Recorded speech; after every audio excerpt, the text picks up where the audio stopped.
send the version to Catherine Pompilio to edit today. And we're live.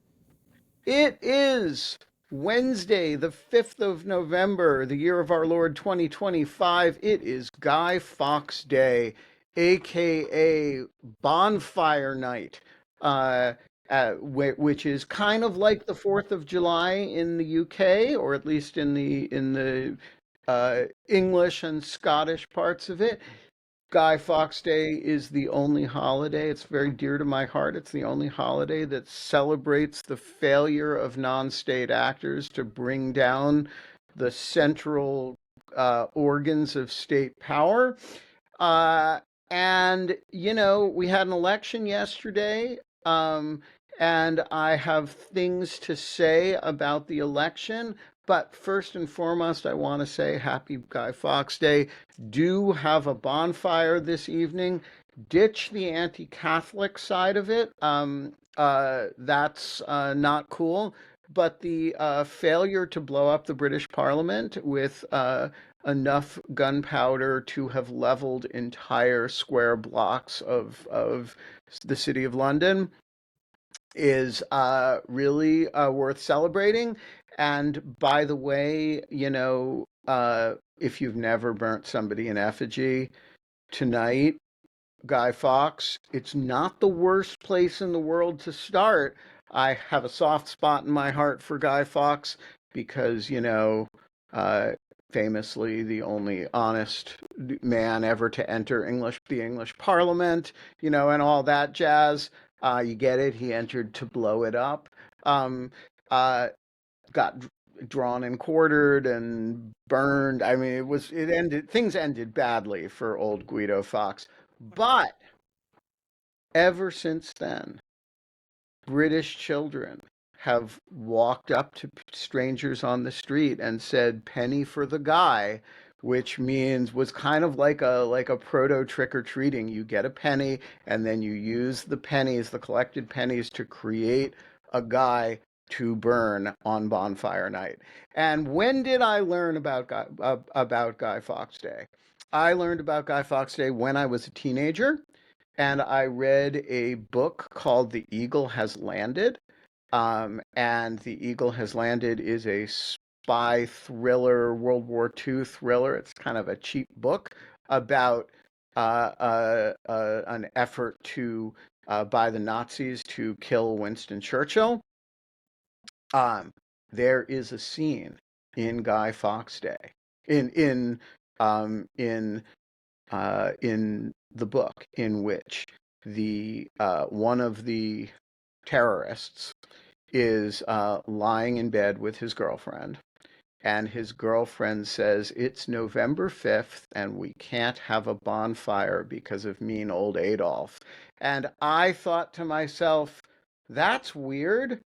Why would she think there should be a bonfire on November 5th? And of course, the reason I was thinking that is I knew nothing about Guy Fawkes Day, but I did know that November 5th is my birthday. And so it just seemed odd that the lover character wants to have a bonfire on my birthday, but Adolf Hitler is preventing her. And that, my friends, is how I learned about Guy Fawkes Day, which is kind of like the 4th of July. If you happen to be British, there will be fireworks in London today. There will also be bonfires in just about every town around London.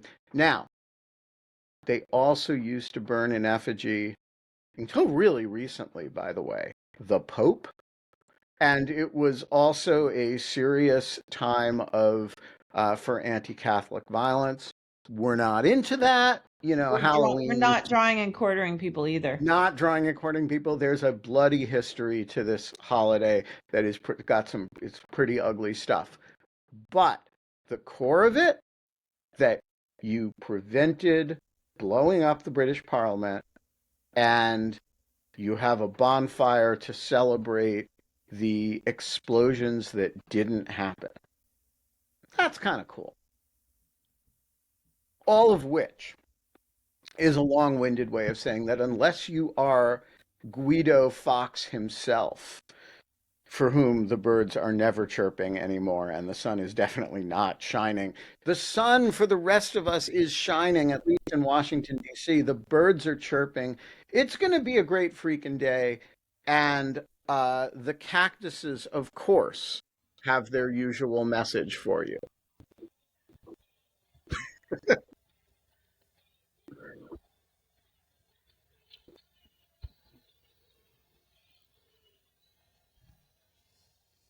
Thank you, cactuses.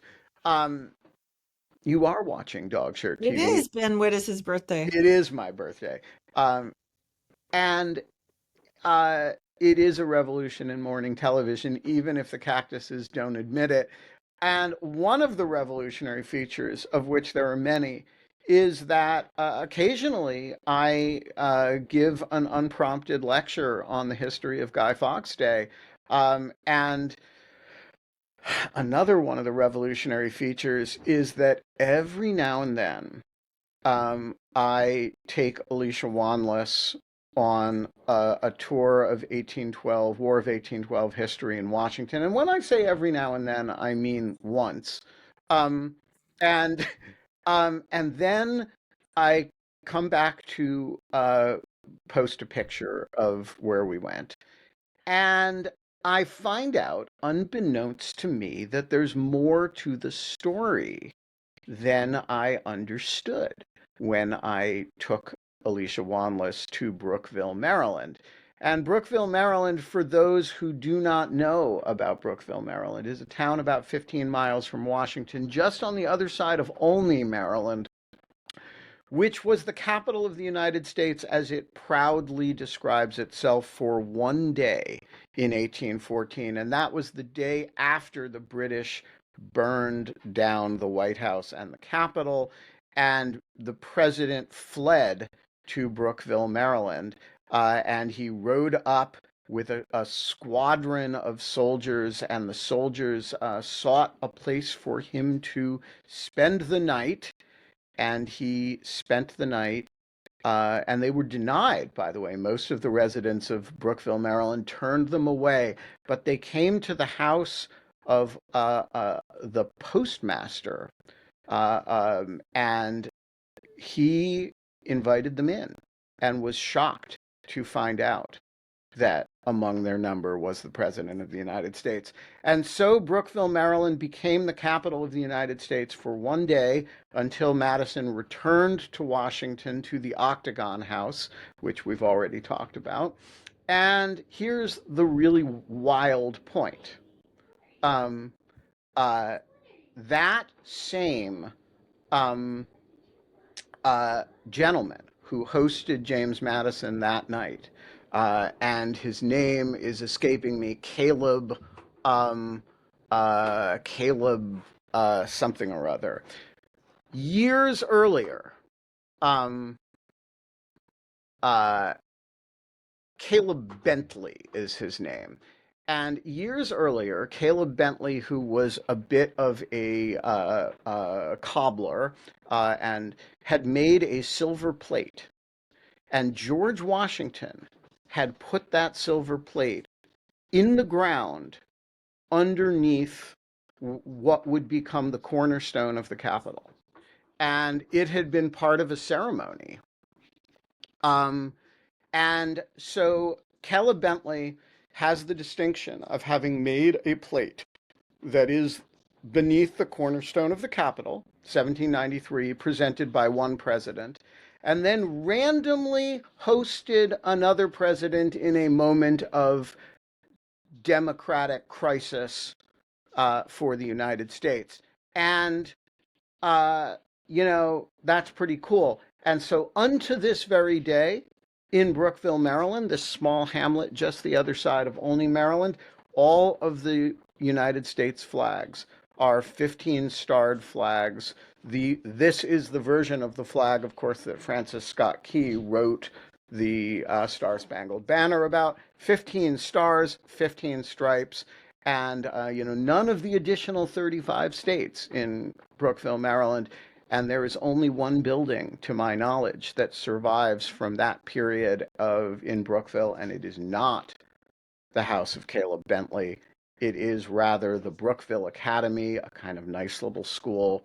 And so on Dogshirt Daily today, there is a picture of the school and a little description from the architect of the Capitol website of the history that I just unfolded to you. All of which is a long-winded way of saying that even when Alicia Wanless comes to the United States to burn down the White House and the Capitol, and but she finds that she got here that the president beat her to it. Brookville, Maryland, is there to escape to, and the Octagon House is there for your repose American democracy, which is a long-winded, I mean a 10-minute long-winded way of saying that we are not allowed to have fun anymore, but there are places of symbolic importance to go to remind yourself that this too shall pass, and you have a role in making it pass. Um, And no, last night was a big night for it passing. for it passing. So we've got an election to talk about. Nastia has unexpectedly shown up, which means we're going to be talking Ukraine, at least a little bit. Let me start with a provocation about what I think the big news of the night was. Uh, Number one, so Abigail Spanberger performed very well, but she did not overperform. Really? I think she overperformed. What'd she get? 56, 57% of the She vote? won by 15 points. Yeah, but that's kind of what we expected. Mhm. Like that was roughly her polling. I thought it was a little less. Anyway, Nikki Sherrill I was pleasantly performed surprised. about as well as Abigail Spanberger, and that race was supposed to be close. Yeah. So I Well, think closer. Yeah. the real story to me is that Democrats performed as well in New Jersey as they did in Virginia, and that um, the ballot measure in California passed very solidly. And that seems to me to be a very good sign all around for the forces of normalcy and restoration. What was your take, Holly? Oh, well, I was thrilled. I was more than I thought, maybe 10 points for Abigail. I thought I was concerned, and I didn't Did know you if know her at CIA at all? I didn't know her at CIA, She but was I she was have on the ops volunteered side. for her campaign, so I'm very excited. This was my first campaign that I volunteered for. I did some canvassing and this and that. So, yeah, very exciting. But yeah, I was concerned that the attorney general candidate who was caught in a texting scandal, really terrible text, frankly, Yeah. threatening, saying he wanted people's children to die, his political opponent's children to die, and very violent rhetoric, which, isn't good. We're supposed to be better than that on our side. So I thought that, and that race, I was told, working for the campaign, was even before that was going to be closer, and it was closer, but he still won quite solidly. And But I just a thought that might message be to a drag. everybody out there thinking of both running for office and texting about how you Don't want your opponent's children to die. You don't can do text. one, you can do the other. You can't do both. Yeah. Don't do it. Don't do both. I mean, don't in You have a general, choice in violence life. is There are not. the people who get to text that they want their enemies' children to die. There are the people who get to run for office. Don't, it's like you can pick your nose or you can pick your friends, but you can't pick your friends' noses. Don't do it. Don't try. Okay, yeah.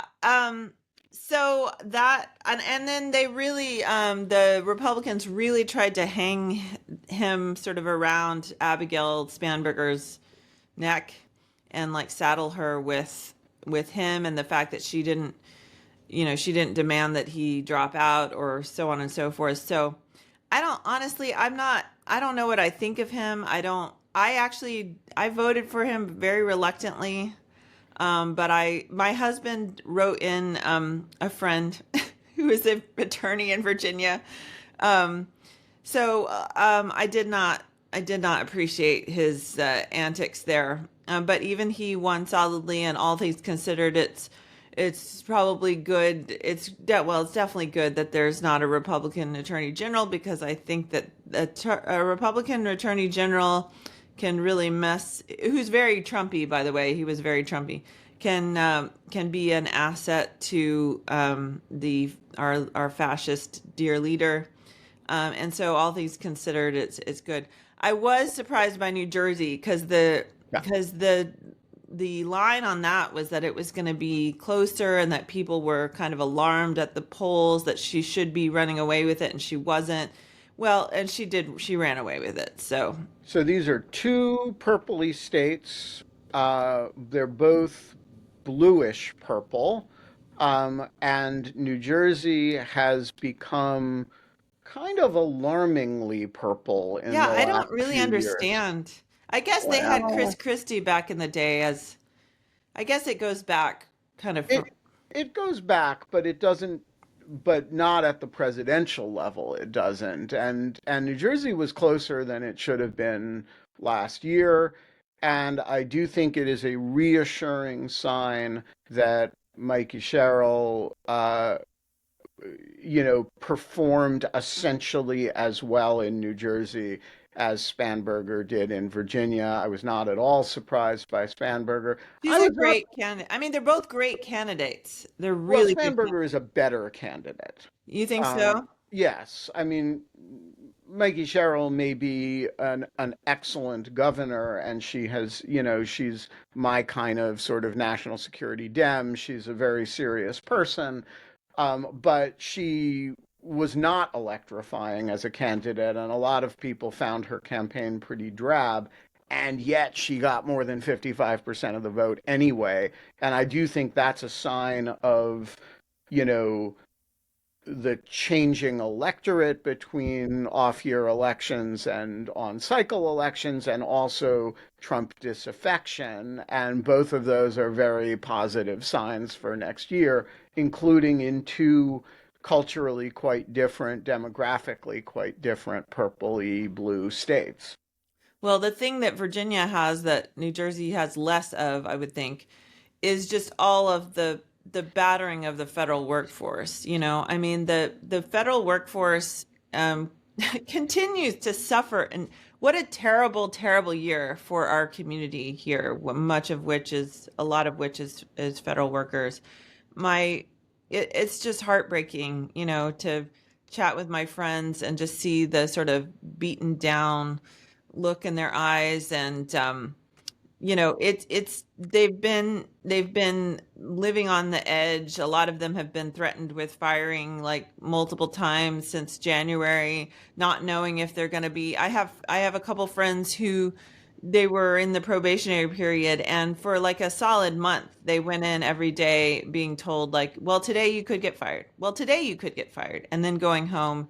And I mean, just to live with that kind of uncertainty is terrible. And then with the shutdown, which, I mean, I don't think I look, I am sympathetic. I am more than sympathetic with the Democrats' position on this. I think that, first of all, if the Republicans really wanted to keep the government open, they could probably find a way, although I suppose it would involve getting rid of the filibuster, which is a dramatic action, but still, I'm not even sure they have a solid phalanx in the House for it.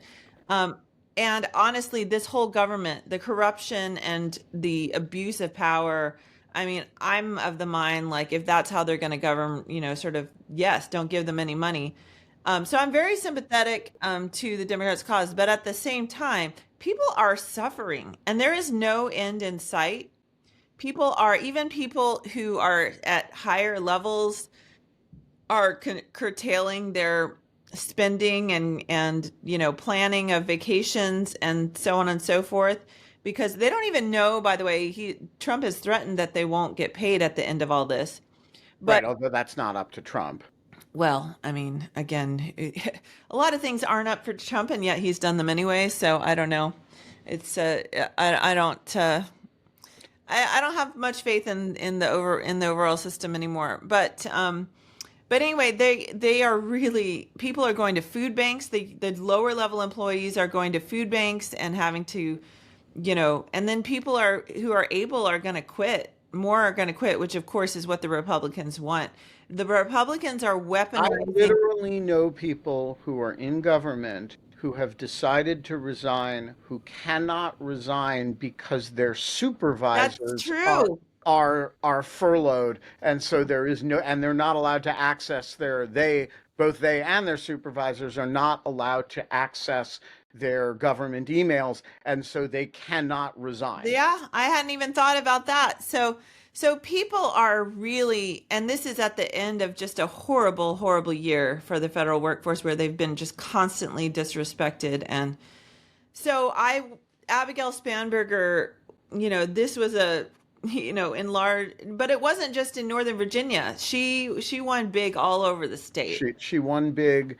She won big in parts of the state that she shouldn't have been nearly that competitive in, and critically, but it's really important for Northern Virginia, to have a governor, given the number of federal workers in Northern Virginia.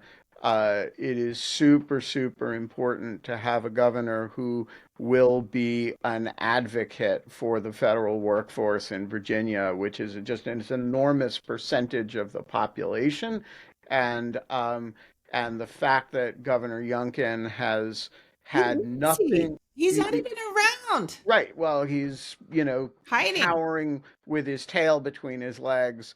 And, you don't necessarily need to be J.D. Pritzker or Gavin Newsom in your confrontational affect, but you do need to be an advocate for the workforce. And that's going to be an important thing, an important change over the next couple years. Um, uh, So worried, by the way, now that we're going to have a Democratic governor. I feel like here in Virginia, we've been somewhat spared with some of the ICE. I mean, we've had ICE stuff here in Virginia. There's no question. There's a lot of undocumented people here, but I'm afraid now that we're going to have a Democratic governor that they're going to really ramp that up and go hard at Virginia because we do have a large immigrant population here. No, that's absolutely right. And by the way, not just from countries people think. The number uh, of East Asian immigrants, Southeast Asian immigrants in Northern Virginia, A which lot is of a Afghanis. lot of Afghans, yeah.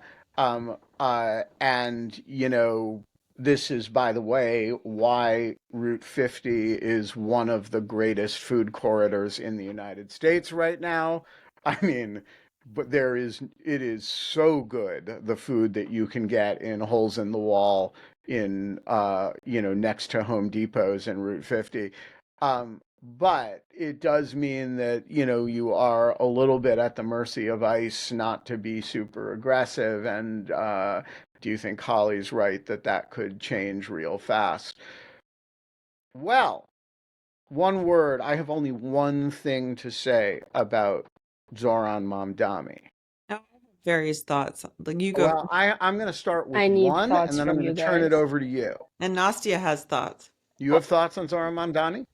I want to have thoughts, which You is want why to? I need, which is why, you guys know my politics. We've had conversations on this show before. You know where I lean.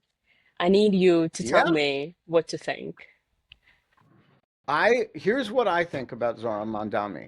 Number one, I believe in charisma. I think charisma is Oh, important. he has the best smile of anyone I've ever seen. He is super. He's got it. Maybe an Number Yeah. unpopular two, take, but he's kind of char- cute. That's all I. uh, Well, but he has I, a bright disposition. Like he's just kind of like he's just sunny, I mean, it's the the sun. charisma He that's fun. walks right. down the Yeah, street and the sun is yeah. shining. He's beaming, he's happy, he's funny, he's having a good time. Yeah. So number two, um, his politics are not my politics. New. He's He's way left of me. I actually do believe in free public transportation, although not for democratic socialist reasons. So I like his free buses plan. Years ago, I tried to get the Washington Post editorial page to take the position that the metro should be free inside the city. I think we even ran one editorial suggesting the idea, and then the Metro board talked my colleagues out of it. And That. um, but so I actually am sympathetic to that. State-run grocery stores, I am old enough to remember what that looks like, guys. Um, Here's the thing. Wait, but I have Again, a go can I finish. ask Sorry. wait, Ben? yeah, Okay, finish Ben. but wait, let me just finish the point. Here's the thing about Zoran Mandami. He is coloring well within the normal lines of US left-right politics. There are things I disagree with in a lot of what he says. That's not real. There are things I disagree with in what a lot of what Dick Cheney had to say, and yet I had nice things to say about him yesterday, sincerely felt on his death. Um, uh, Agreement with me is not the highest value in politics, as much as I think it should be. And the fear mongering and craziness about Zoran Mandami is um, deranged. And by the way, people who are not citizens of the city of New York shouldn't really care who the mayor of New York is. It's not actually very important to you. And so, guys, chill out. He's a charismatic young guy who's going to try some things in New York, and some of them may be stupid and some of them may be awesome. And he's got a good social media presence. It's not a problem. There, that's all I have to say about Zoran A Mandani. caveat to that. Yeah. It's not a problem in reality. As you say, he's the mayor of New York City. He's not the president of the United States. But as a device for the MAGAs, I think, I think it could he could be a problem, which is not fair to him, but it's nonetheless is the world we live in, because he's going to be their foil, and they're going to use him to frighten people, like with the it's the same. He's basically in a different way. He's kind of a walking trans, phobic ad.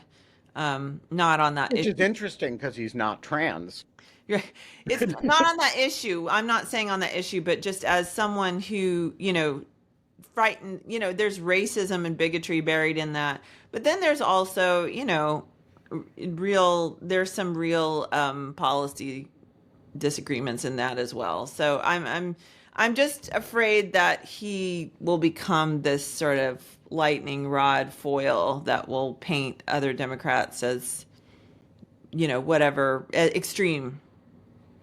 I don't disagree with that, but I also think, um, first of all, that's true of almost any charismatic politician, not merely a left charismatic Yeah, but politician. he's the fact that if he were a moderate, I would be thrilled to have such a charismatic young guy, Right, but and we do. Her name is Abigail Spamberger. she's not Um, on his level. she's also a statewide politician who's not a retail politician. She's a much more substantial policy mind than he is. I mean, different politicians bring different things to the table, and sometimes somebody's job is to bring Riz to the table. And that is Zora Mandami, and I just don't have a problem with it, and I refuse to get baited into either ferociously defending him and agreeing with a bunch of things that I don't agree with, or being terrified because, the Muslim public grocer is going to, steal your mama or something. I'm just like, With you, I'm just saying that's I'm my not getting main baited into concern. an argument. That's my I'm main not talking about concern. with you.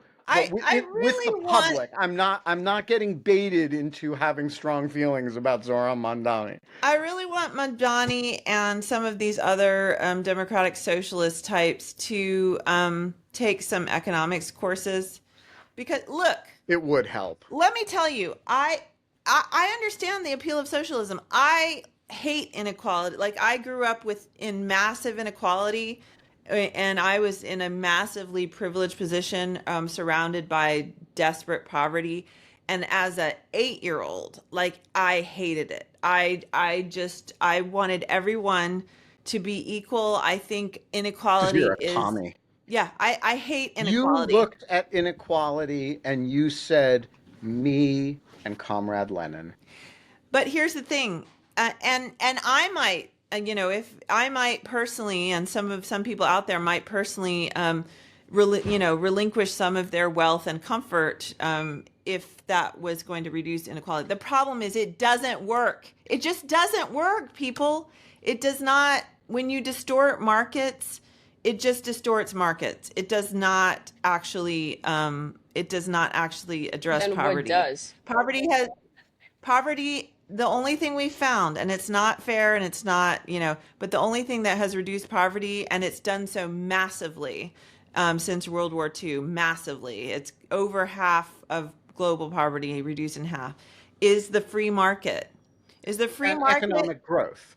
well, but that's caused by the free market. Well, and other things. There are places where you have pretty free markets and you don't see major economic growth because you have things like corruption and But I don't, corruption is a distortion of the free market. sure.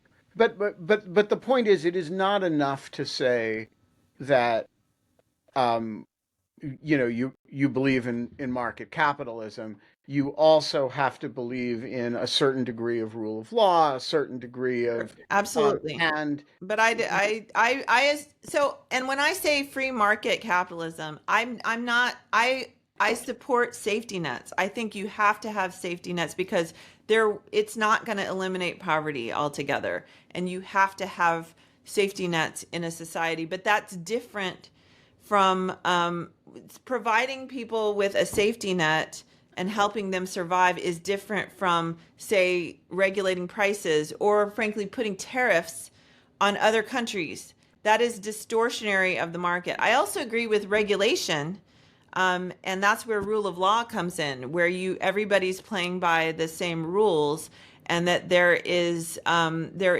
rule of law in place to ensure healthy competition. I agree with that. So I do not want to go back to the world of the 19th century, of just runaway, rampant, unrestricted, unbridled capitalism. That also that created massive economic instability.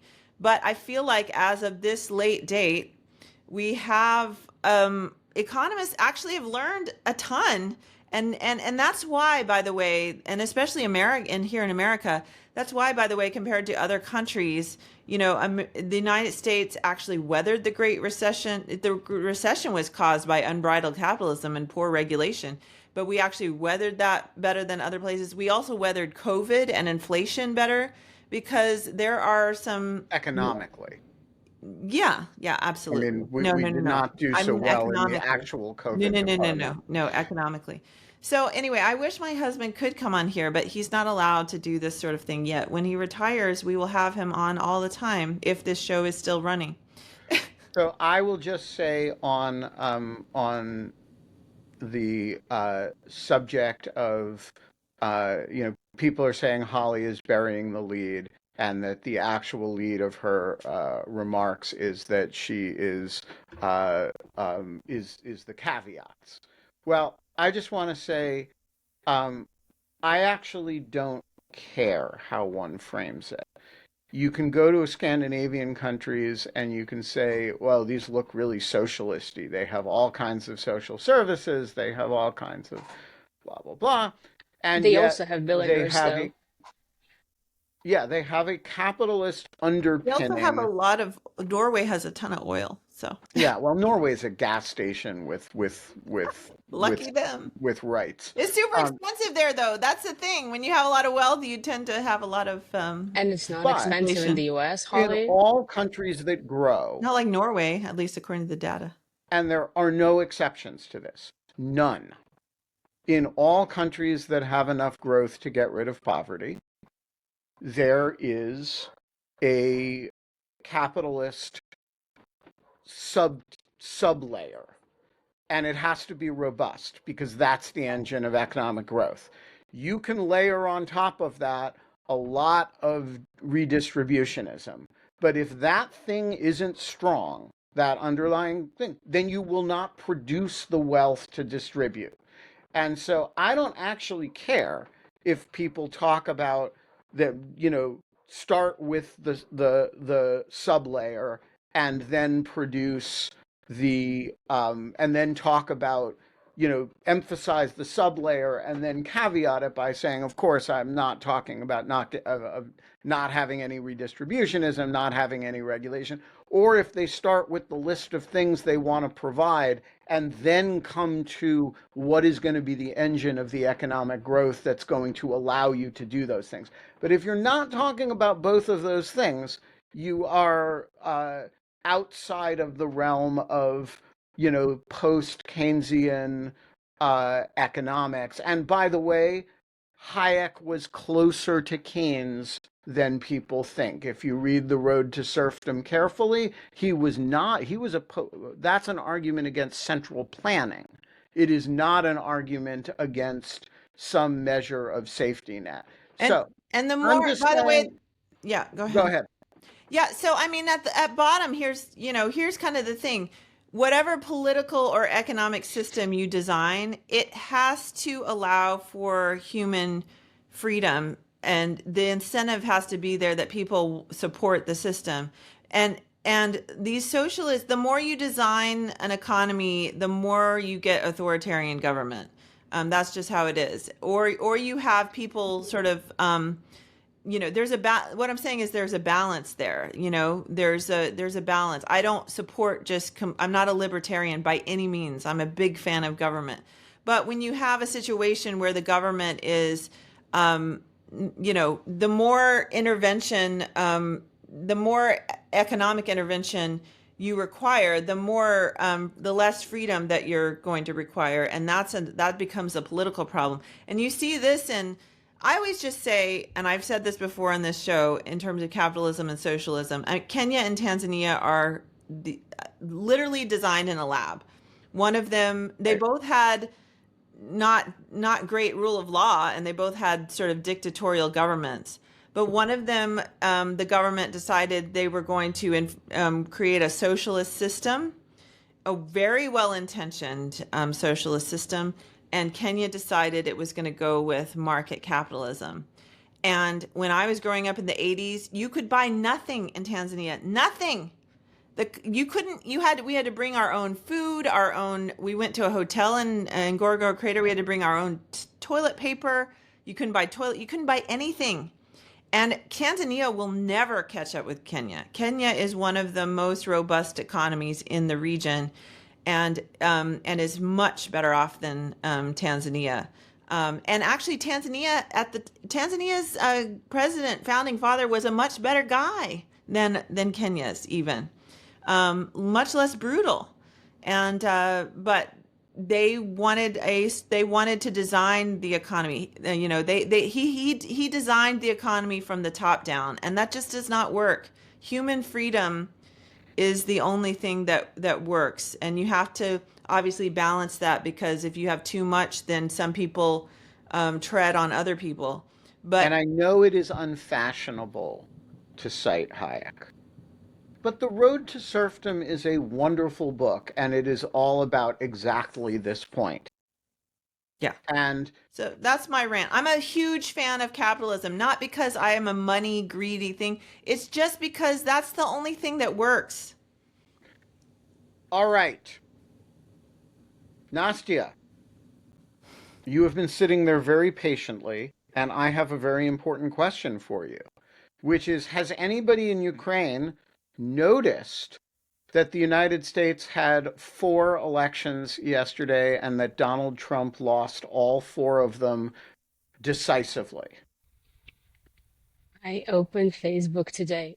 I opened Facebook today and saw a post by Yarosh about mom dining, and then I made the mistake of, it being 8 a.m. and I went to the comments to that post, and I did not enjoy that experience.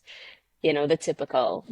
We have a lot of, Why? What well, just describe the reaction? just people thinking that he's a communist and blah blah blah, and he's, I don't know, depends on who you ask, either paid by Hamas or Russia. It's like ludicrous shit because I mean, we it's part of the broader conversation that we've talked about on the show about how it's hard to be a leftist young person in Ukraine, and this is part of it because people see anything like they just like a lot of comments, just people reacting to the fact that he's a democratic socialist and what that means, like without really understanding what that means, sort of globally, right? Because this country has a, rightfully so, an aversion to everything that's sort of has those titles and is on the left side of the spectrum. But people don't actually know what they're talking about, and I hate all of these discussions about, you know, who's a commie, who's not. My only like I don't know nearly enough economics or like American domestic policy or anything. Like in this topic, I run on vibes, which is to say that I hear like certain policies and I'm like, just have a gut check. Um, and I also have, have been reading a lot of Zadie Smith recently, which as Ben knows is my latest reading obsession, who's a British writer, but who lived in the US for a while. She's on the left of the spectrum, but I've been reading her essays nonstop, and she comments in a lot of her essays on the fact that, like, and in her interviews, that, like, she talks about how things that used to be the norm ages ago are now considered radical, right? And she talks about like the healthcare in the UK, for example, which is another own kind of worms, and I don't want to get into British politics, but the overall sort of idea of hers is that like there are things that used to be normal, there are things that we used to have as a society that like something happened and now it's considered that if you want them you're a commie, and she writes about these things of like we used to live like that and we used to have a better life. um, and Ben, you're muted if you're talking. Oh, you're talking not to us. Okay. Well, anyways, that was my like. Anytime I hear these like discussions with Mogdani or anyone else, who is like obviously kind of very much on the left, I just kind of keep in mind that like that, I don't know, like more affordable childcare or free childcare or whatever seems like a great fucking thing. Like I don't know what like this is causing so much issues and like heated debates when like to me, as someone who doesn't really understand economics, some of these things just sound obviously like something we would want as a society. Like, I don't know why it's such a huge headache. Does that make sense? I know this is coming off very naive, but like, No, it like actually some of these are isn't. just like kind of Um, common but sense but stuff. It's but like, but let me pause to describe three very different political communities and their respective blind spots. okay, Okay? So one is the United States, and we have a big blind spot about Western European social democracy. This is not a tradition that developed in the United States. Uh, you, the Democratic Party is not the descendant of Eugene Debs and the Socialist Party, which kind of died out, right? That tradition died in the United States. The Democratic Party is a much larger coalition. It includes Social Democrats, but it is not fundamentally a Social Democratic Party. By contrast, every European country, and including the most there was exactly one party in Germany that predated Hitler that was allowed to reform under the US occupation, and that was the Social Democratic Party. Not the Center Party, which was not allowed to reform, not any of the right of center, but sort of quasi-democratic parties, because all of them had done business with Hitler. The one party that was allowed to reform, the most democratic party in Germany, was the what is still the Social Democratic Party of Germany, right? Swedish social democracy. There is just no question that this is a democratic movement. Now, Americans have a lot of, this is not part of our tradition, but that is a blind spot in the United States. Here is a blind spot in Eastern Europe. The same thing, because anything left is tainted by Soviet and the word socialism, which both the Social Democrats and the Soviets used, and remember, they are branches of the same tree, which is the tree of Marxist thought. So it is not untrue that they are branches of the same set of ideas. And if you believe and many slash most people in Eastern Europe believe from the bottom of their hearts that that whole tree is rotten and murderous. And so they have a blind spot about Western European social democracy. Here's something else, a blind spot among the Western European social democrats, which is that they don't understand that the entire project is subsidized by the United States. And that, you know, if you do not have security assurances from the United States, you do not have the ability to spend that kind of money on things like social programs. And so we made a deal with the Western European countries that we will subsidize your social democracy in exchange for your support of and your engagement with our geopolitical ambitions, which of course also included defending you. It was a super great deal for the Western Europeans. So the result is that you have three political cultures that are quite different from one another, one of which never answers the question, how do you pay for this? Except Norway, which has North Sea oil, right? Different case, right? They have an answer to the question. There's 4.5 million of them or something. Nobody And else they're has, all beautiful, as we've established right? And they're before. all hot. Lucky I people. So I can attest to um, that. no other country really answers this question. Even the ones that are neutral aren't really neutral in the sense that they benefit from a kind of Pax Americana. Switzerland's sort of an exception. Um, but, you know, and so they're kidding themselves about the cost of it because they're just externalizing the cost of it. We're kidding ourselves about the benefit of it. And the Eastern Europeans are so afraid of the Soviet past, and rightly so, that they don't want to touch any of it and that they regard all of it as uh, inherently corrupt and awful. And my point is that everybody's got legitimate points here and that different political traditions are, the United States is not going to be Finland. The United States is not going to be um, uh, um, Estonia. Um, uh, but um, That's great. Estonia doesn't even have we an air should force. Just saying. we should we should learn a lot from what these countries are able to do effectively that we are not able to do effectively. And similarly, to my Western European friends and Nordic friends, Minna accepted because she gets this in a profound way. And so I don't, and Auntie as well. I actually, people who were involved in this show are, but like, stop thinking that you guys have solved the problems and that the rest of the world just hasn't caught up. Because actually, you haven't solved the problems. You got subsidized to solve the problems. And that is, and then to the Western Europe and to the Eastern Europeans, don't absolutize your own history. Your own history is as Nastia would say, a disaster.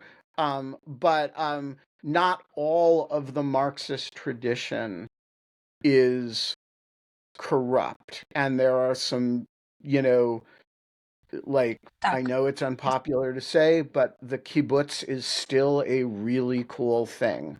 The Swedish social democracy is still a really cool thing. It requires a strong sense of community, which is usually undergirded by ethnic homogeneity. So the United States, it is very hard to be as pluralistic a society as we are and have a robust safety net because I'm sorry, and this is just human nature. This is, human nature is people will make sacrifices for people they can identify with who are in their community. They will not make sacrifices for people who are different from them. And we've seen this very much so in American history, and tragically so. And it doesn't make it right. It just makes it realistic. Here's the thing I've learned from my husband, because I've learned all my economics from my husband, and he's very good at explaining it. And that is, you have to work with human nature. You have to work in the realm of reality. You have to work with human nature, and you have to incentivize. It's all about creating incentives, because otherwise you have control, and that never goes well. That never goes well. You have to work with human incentives and the reality of human nature in order to create political economies.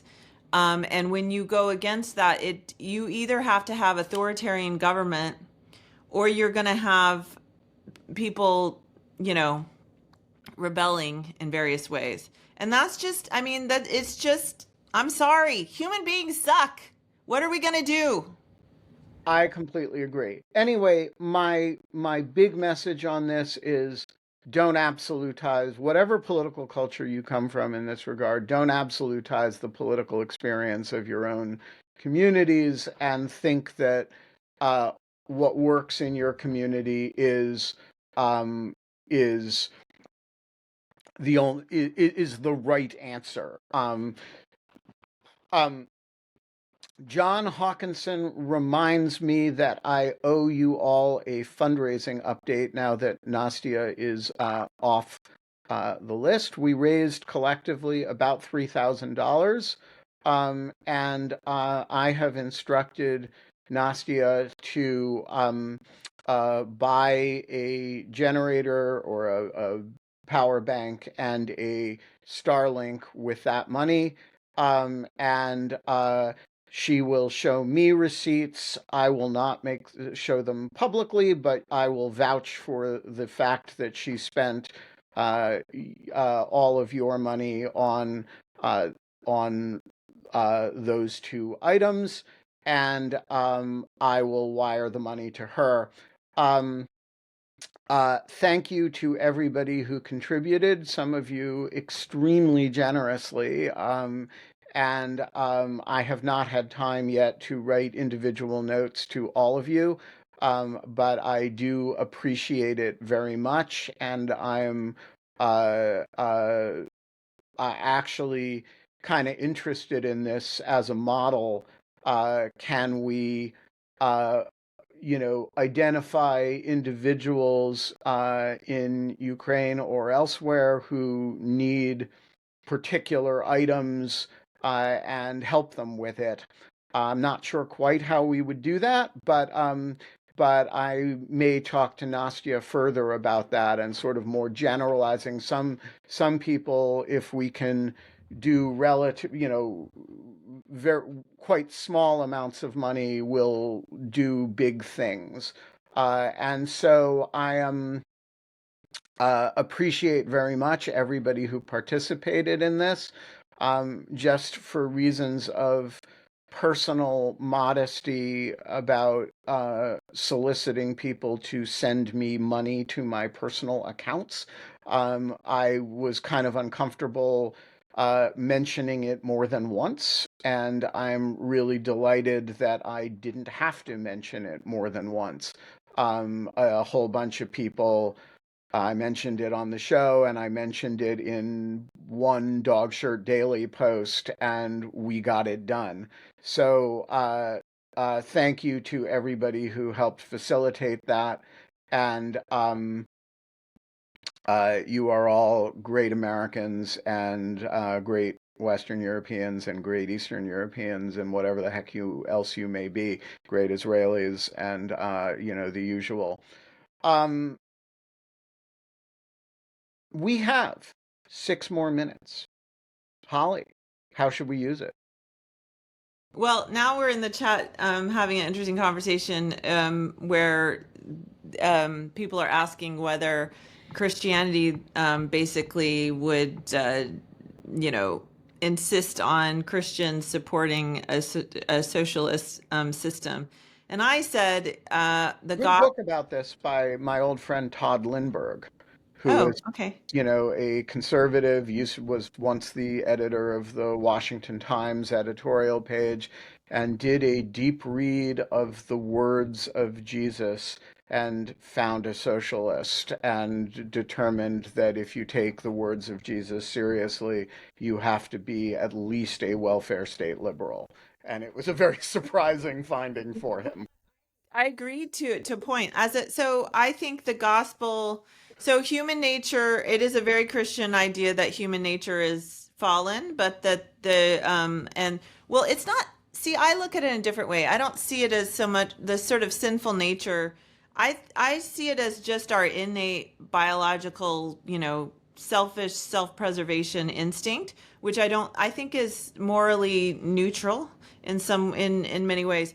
But the gospel, and frankly, much of thought in the last 2,000 years as well, calls us to sort of rise above that and to think about other people and to trust other people. And that actually is a big part of the system that we've created. I say democracy is love. Democracy is trusting others. It's relinquishing control, and the evidence of that is that we're all living in a country ruled by Donald Trump, even though we we didn't vote for it.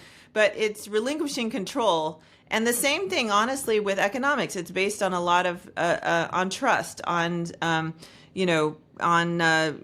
basically thinking that it's not a zero sum game, and that if I trade, if I make this, then and then you make that, then we can trade and we can both benefit from each other. So I think there is a lot of gospel in our current system. But in terms of socialism, again, if you institute a socialist system, you're going to drift into authoritarian government, which I don't think is, and abuse of power. And I don't think that's gospel. So it's kind of a balance. Now, as a Christian, what I do think is that I do support policies that benefit the most number of people and protect marginalized people in our society. So I do support a robust safety net, and I do support laws that protect, the trans community and other people in our society that do not have power. It does not. And frankly, again, if it would work, I would be a socialist, like 100%, because I can't even tell you how much I hate inequality. I even hate inequality in my social circles. I don't like the idea that some of my best friends that I went to high school with have a lot less money than I do. And then when we talk about getting together, that it's just, it then puts us in these situations where I can pay for going to this place, but they can't pay for that. And then it's like we have to sort of negotiate that. I wish all of us had the same. I really, really do. It would make me so much happier, and I'm not a greedy person. But again, I think you have to deal with the world as it is. And I think that human freedom is a gospel idea writ large. It's just, how do you get the most human freedom, and how do you balance that with the abuse of that freedom in various ways? Folks, we're going to leave it there. We're going to be back tomorrow. I don't know what we're going to do. There's no election today, so I we thought won't. you were going to get a guest today. I thought I was going to get a guest today too, but then I didn't. Yeah, I got wrapped up in a a new interesting Anna Bauer thing. And I'm just gonna No, leave good that there. analysis on the Comey stuff. I did read your essay, you and Anna's. Yeah, Anna and I wrote a little essay on whether there's actually a lie alleged in the Letitia James prosecution of James Comey. And we came to the conclusion You that mean the Lindsay actually, Halligan prosecution of James Comey? what did I say? You said Letitia James's prosecution. Oh, I'm sorry. Well, it's, both start with L. Um, and yeah, and it's kind of a puzzle what the lie might be. We got some other stuff going on. We're gonna have a guest tomorrow, I think. Okay. Unless we don't, in which case I'll be there and you'll be there and Holly will probably be there. She is fuzzy on the details though, so we're never sure. See you tomorrow. Bye.